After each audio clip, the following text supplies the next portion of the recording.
आज की चुनौतीपूर्ण और व्यस्त दुनिया में क्या आपकी यह इच्छा नहीं होती कि अपने मस्तिष्क को कैसे शांत करें और खुद पर कैसे ध्यान केंद्रित करें?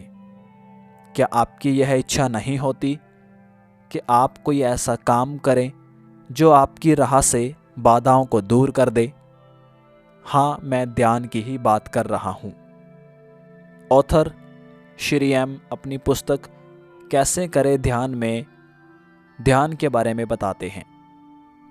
ध्यान एक विस्तृत सिद्धांत है। अंग्रेजी में ध्यान शब्द का प्रयोग पतंजलि के योग सूत्र के 3 भागों के बारे में बात करता है: धारणा, ध्यान और समाधि। धारणा का मतलब है वह क्षमता या अभ्यास जिसके माध्यम से कोई व्यक्ति किसी विचारधारा पर केंद्रित रहता है। जब यह आदत सध जाती है और यह नियमित प्रक्रिया का हिस्सा बन जाती है, तब ध्यान समाधि का रूप ले लेती है। कुछ समय तक निरंतर ध्यान का अभ्यास करने से समाधि का अनुभव होता है। कई बार जब इस तरह का सवाल पूछा जाता है तो वह व्यक्ति तकनीक के बारे में पूछ रहा होता है।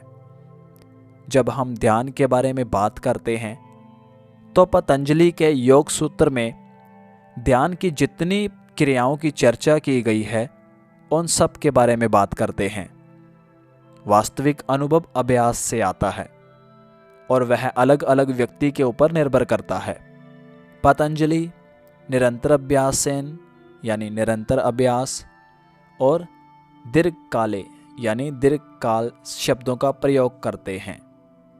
जब हम लंबे समय तक बिना किसी तरह की बाधा के यह अभ्यास करते रहते हैं तो हम उस अवस्था में पहुंच जाते हैं जिसमें हम यह भी भूल जाते हैं कि हम ध्यान भी लगा रहे हैं।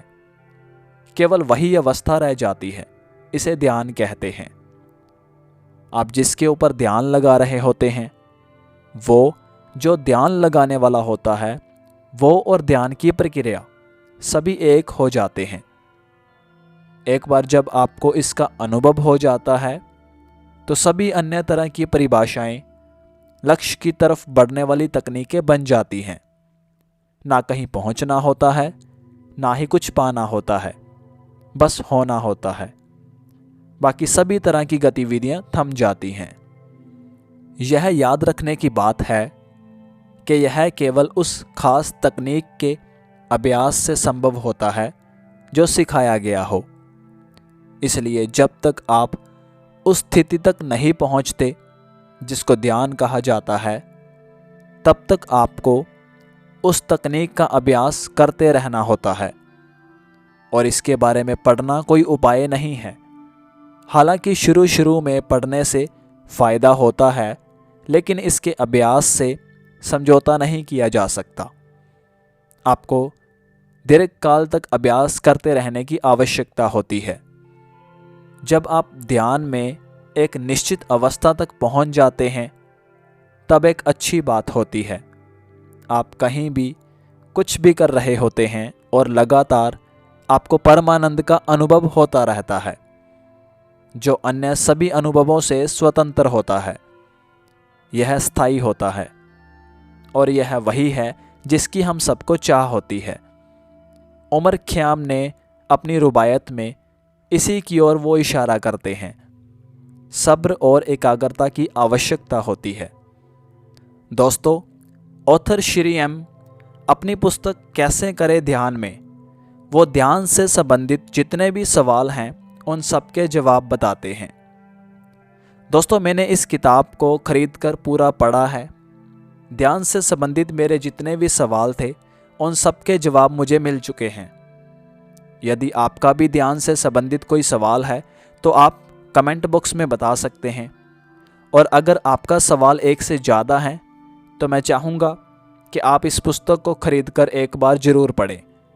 ध्यान से संबंधित आपके सभी सवालों के जवाब आपको इस अकेली पुस्तक में मिल जाएंगे।